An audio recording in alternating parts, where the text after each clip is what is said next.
Assalamualaikum. So aku nak korang pilih korang nak kereta yang mana. Okay, aku tunjuk kat korang. Korang nak kereta apa? Kita ada Evo Veloce 2 biji Evo Veloce 2 biji ada. Apa kereta korang nak? Skyline R34 pun ada. Ada lagi korang nak kereta apa? Porsche, Mustang semua ada. Nak apa? Porsche ke korang nak kereta ni? Mustang GT. Macam boleh. Ada comfortable roof. Guys, ni adalah antara tempat-tempat dia. Yang ada lubuk ni JDM, Evo, Nissan Silvia, 180 SX. Apa kereta korang nak?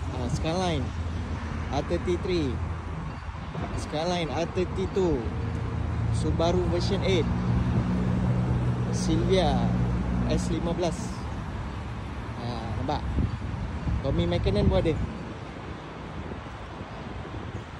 Tommy Mackinnon pun ada